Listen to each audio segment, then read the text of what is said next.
The Rural Natural Resources Symposium is about in its 30th year.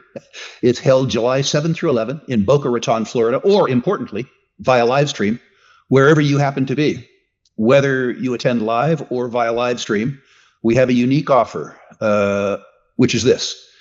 Whether you attend live or live stream, you have an ironclad money-back guarantee. If for any reason you don't think that you got your money's worth out of the symposium, I'll give you your money back. Well, pretty simple. We have great macro thinkers, but our macro thinkers aren't influencers or journalists.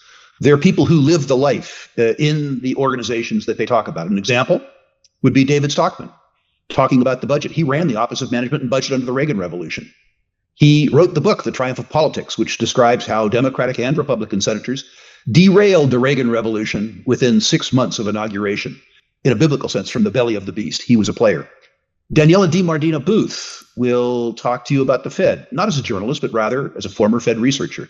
Nomi Prinz will talk about the structure of Wall Street, having been a partner at Goldman Sachs. You get the picture, Julia. Oh, yes.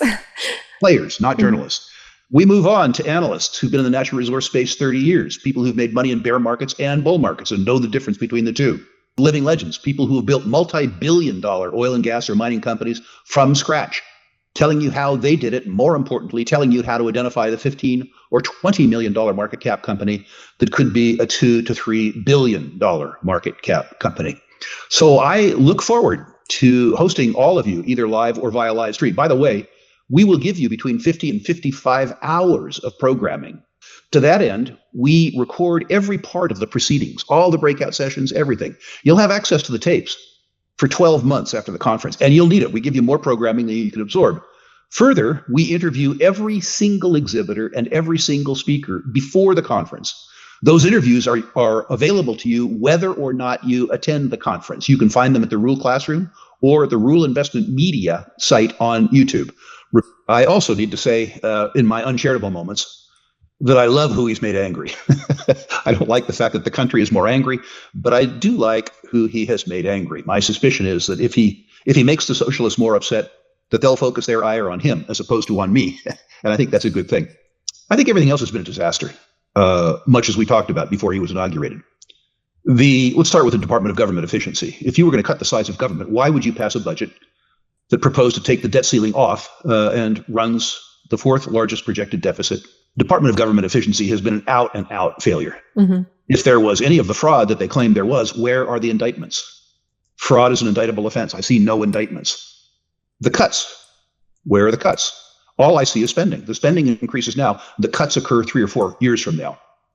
In that regard, I think he's a politician. I think like the rest of them, including those that preceded him, you can tell he's lying when his lips are moving. The idea that the Chinese are going to increase their cost of production to sell you stuff in Walmart is hilarious at best. Tragic, but hilarious. And then foreign policy, the no war president.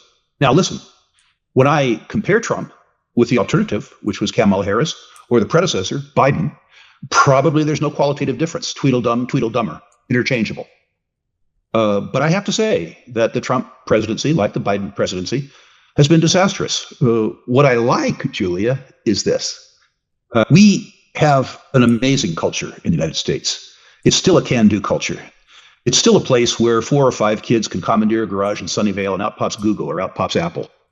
What I want your listeners to take away is that what we're coming into is going to be unpleasant, but it's survivable. We will survive it, just like we survived the 70s. And some of us won't just survive, we'll thrive. We are still tolerant, an odd word, of success. And our individual effort and creativity will, over time, finance our collective stupidity. But we have about 10 years of reckoning, I suspect, like we had in the period that was 12 years, 1968 to 1980. We have 10 or 12 years to get through. And that'll be a really, really, really interesting set of circumstances. The arithmetic is challenging. The zeitgeist, if that's the right phrase, is challenging. The left hates the right hates the left. The great middle is looking nervously to their left and looking nervously to their right and hoping that this field of hatred doesn't consume them too. So it'll be interesting times. There was a demand for service that couldn't be funded. And the way we dealt with that in the decade of the 70s is that we allowed the US dollar to depreciate, not relative to other currencies, but rather absolutely. The Office of Management and Budget tells us that between 1970 and 1980, the absolute purchasing power of the US dollar declined by 75%. So $1,000 in 1980 bought what $250 would have bought you in 1970. And I think past this prologue, I think over the next 10 years, the purchasing power of the US dollar will decline by at least 75%. And I'll tell you the reasons why in a moment. We also came into the decade of the 1970s with a lot of groups in American society, rather than American society itself, feeling entitled, feeling that they had been left out of the distribution of largesse by the government. There was anti-war feeling. I shared that. There was racial antagonism. There was class antagonism. There was sociological antagonism. Each group felt entitled. Each group, in some senses, probably was entitled. But the fact was that they took out the battle for spoils on the streets of the United States. I remember as a young man looking for a place to go to university in California, basically required gas masks to get to class. I had no particular interest in that. And I think those types of disturbances, the types of disturbances that we're seeing on the streets in the United States, likely continue and likely exacerbate. You don't need to participate in that. There are, if you look as an example at what's going on in Los Angeles right now, there's about 1% of the city that you have to ignore. You can get on with your life for the most part, provided that you don't let your curiosity take you into a war zone. 3 years ago, you didn't have to be concerned about that. You have to be concerned about that now. But you really, truly need to be concerned about your wealth and your future, particularly you, Julia, particularly somebody your age. My generation, the boomers, nasty things. The most important of which is that we voted ourselves all kinds of cool benefits, and we forgot to pay for them. When people of every age look at the balance sheet of the United States and they see almost $37 trillion in debt, they're right to be afraid, but they should be much more afraid of the net present value of off-balance sheet liabilities, Medicare, Medicaid, Social Security. That number, not according to some fat, cranky old libertarian named Rick Rule, but rather according to the Congressional Budget Office, the net present value of unfunded entitlement liabilities exceeds $100 trillion. That's an interesting number because the IRS suggests that the private net worth of Americans, that is our money, yours and mine, is 141 trillion. So we're worth 141 trillion and we owe 130 just at the federal level, not the state level, not the local level, not the individual level. And guess what, Julia? It gets worse. Oh gosh, tell me. On-balance sheet liabilities of the U.S. government grow about $2 trillion a year, maybe a little faster under Trump, an overachiever. While the net present value of entitlement liabilities, which is to say Medicare, Medicaid, military pension, Social Security, federal government pensions, that number increases about $2 trillion a year too. So we have a plurality of net worth over debt of $10 trillion, which we're eroding at $4 trillion per year. Now, how does this work out? Well, the first answer is poorly. The eligibility age for Social Security is going to have to go to 70. That makes perfect sense, but people are going to hate it. They're going to be really, really, really mad. And there's going to need to be Medicare reform and other entitlement reform. And there will be people who say, I paid into this for 30 years, I'm being cheated. Correct. Too bad, so sad. That has to happen. But the most important cure, I'm afraid, is that we can honor the nominal value of our obligation by inflating away the net present value. For that reason, I believe that the purchasing power of the US dollar, the absolute purchasing power of the US dollar, declines by 75% over 10 years, similar to the number that declined in the decade of the 1970s. They made politically expedient decisions. What happened to the Social Security surplus is that it wasn't invested, it was spent. Okay, yeah. They bought 30-year treasuries, which were very low-yielding instruments.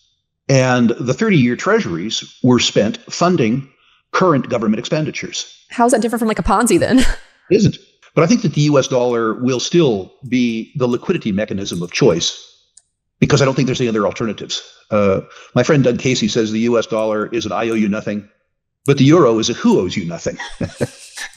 I think that's a very worthwhile wisecrack. But I think the absolute value of the US dollar declines. Listen, we have $130 trillion in debt to finance.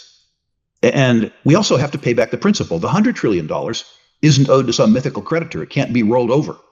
There's a whole bunch of people who rely on these benefits and who believe, and they vote, that they're entitled to them. That's why they call them entitlements. In other words, this is real outgo.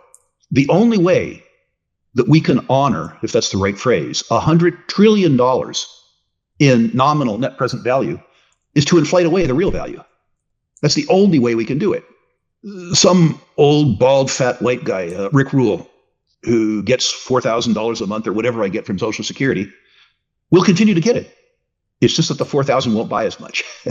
We won't index taxation to inflation. We will index Social Security to the CPI. In other words, we will have a cost of living adjustment that is much lower than the actual decline in the purchasing power of the US dollar. And it's that difference that will skate us through the unfunded obligation that we have to old folks. If you regard inflation as the reduction in the purchasing power of the currency, the CPI is a flawed index. First of all, it's hedonistically adjusted. They decide what your apartment's worth, and then they adjust the component for rent. They